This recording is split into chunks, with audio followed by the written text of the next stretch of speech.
Thank you all for being here. Terima kasih kerana datang. Hari ini adalah hari yang ke-8 selepas pembubaran Parlimen. Dan seperti yang telah dimaklumkan semalam, hari mengundi PRU ke-13 adalah pada 5 hari bulan Mei 2013. Dan hari penamaan calon adalah pada 20 April. Dan hari mengundi awal pada 30 April. Saya ingin memulakan sesi hari ini berkenaan dengan untuk sedikit pembetulan daripada fakta-fakta semalam yang saya dapati daripada laporan-laporan dalam media cetak hari ini dan juga media elektronik berkenaan dengan penggunaan SOSMA dalam PRU ke-13 ini. Saya rasa ada salah tafsiran di situ sedikit kerana SOSMA ini adalah digunakan bukan hanya untuk PRU, untuk semua sekali kerana SOSMA ini adalah hal-hal yang bersangkutan dengan bab 6 dalam kanun keseksaan penal code kita. Ini yang diterangkan oleh yang dihormati Datuk Razali Basri semalam. Saya rasa sebab isunya adalah berkenaan dengan PRU 13, ada di antara tuan-tuan dan puan telah memasukkannya sebagai penggunaan SOSMA di dalam PRU 13 ini. Dan laporan itu seolah-olah menggambarkan bahawa SOSMA akan digunakan dalam PRU 13. Ia tidak bermakna begitu. Maknanya, jika kesalahan-kesalahan yang di bawah security, selepas ISA kita dibubarkan, sekarang SOSMA akan dilaksanakan atau diguna pakai. Itu konteks kata beliau. Tetapi beliau tidak merujuk secara khusus kepada PRU 13 ini. Itu perlu diperbetulkan. Kerana saya mendengar umpamanya dalam satu laporan berita semalam bahawa SOSMA akan digunakan dalam PRU 13. SOSMA ini seperti undang-undang lain juga, seperti kanun keseksaan, seperti saya katakan, boleh digunakan pada bila-bila masa, tidak tertakluk pada sesuatu masa saja. Ia bergantung pada keadaan security. Okey, itu pembetulan. Yang kedua, saya ingin memberi peringatan sekali lagi kepada mana-mana pihak supaya tidak mengambil undang-undang secara persendirian. Kita ada penguat kuasa undang-undang, iaitu dalam konteks pilihan raya ini, satu daripadanya, dan penguat kuasa yang melaksanakan ataupun melihat enforcement of the law is polis, Polis Diraja Malaysia. Jadi kalau ada mana-mana pihak, sama ada perseorangan, sama ada secara kumpulan, dalam bentuk-bentuk persatuan, NGOs dan sebagainya, yang ingin mengadakan sekatan-sekatan yang boleh dilaksanakan oleh polis, umpamanya dalam sekatan jalan raya, ataupun semakan kad-kad pengenalan. Ini semua adalah tugas-tugas polis. Jadi perlu dibiarkan kepada polis ataupun let the police yang membuat kerja-kerja itu, dan tidak mereka dengan pergi memeriksa sama ada kad pengenalan ataupun menahan kenderaan untuk inspection dan sebagainya. Itu adalah sesuatu yang tidak dibenarkan.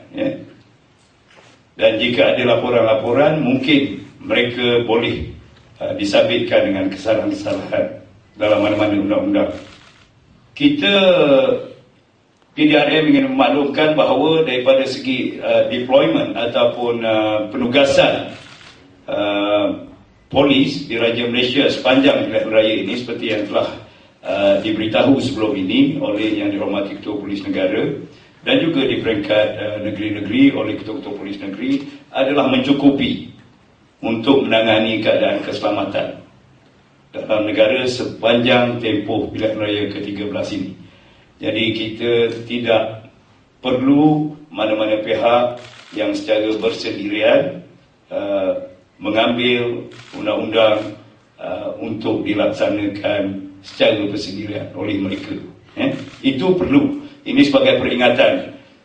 Nanti kegiatan-kegiatan yang berunsurkan ugutan umpamanya, dia akan undermine ataupun akan menjejaskan proses demokrasi. Kita tak mahu seramai lebih daripada 13 juta pengundi kita nanti rasa takut ataupun rasa bimbang atau rasa terancam untuk keluar mengundi hanya kerana segelintir pihak mengeluarkan kenyataan-kenyataan yang berbaur seperti ancaman, ugutan dan sebagainya.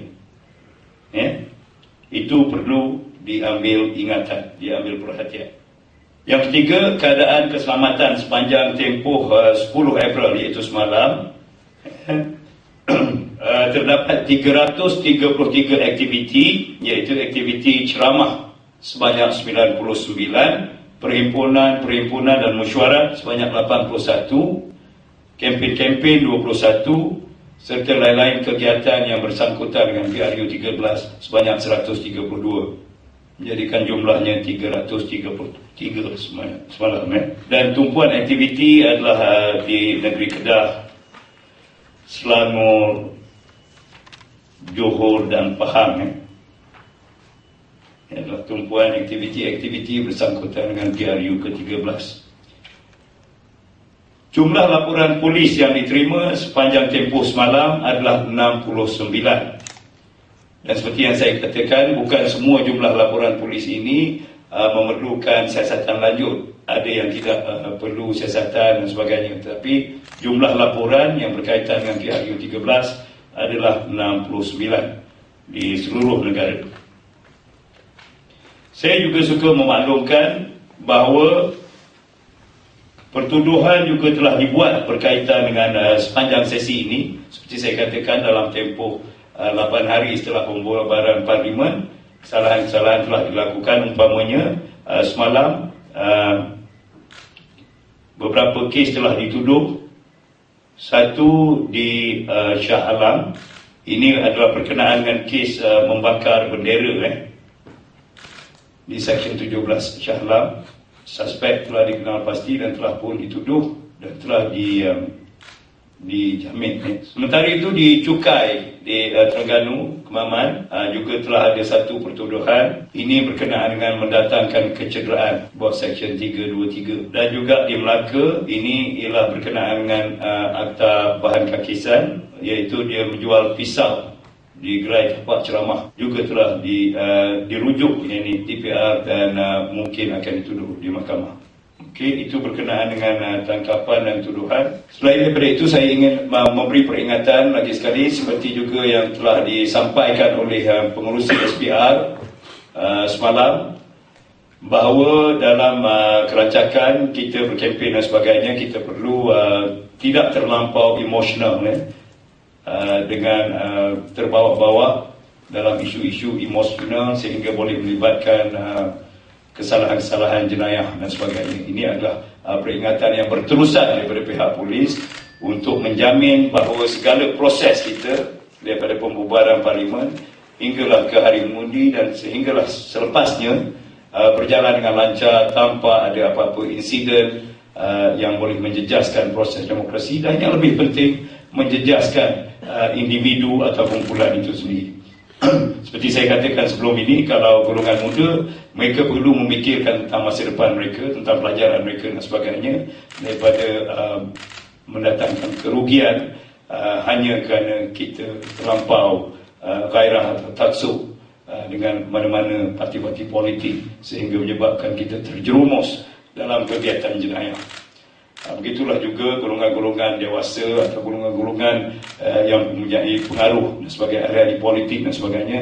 Janganlah juga menggunakan golongan-golongan yang vulnerable ini, terutamanya golongan muda yang mudah tanpa memikir panjang untuk membuat sesuatu yang boleh mendatangkan liability undang-undang kepada mereka.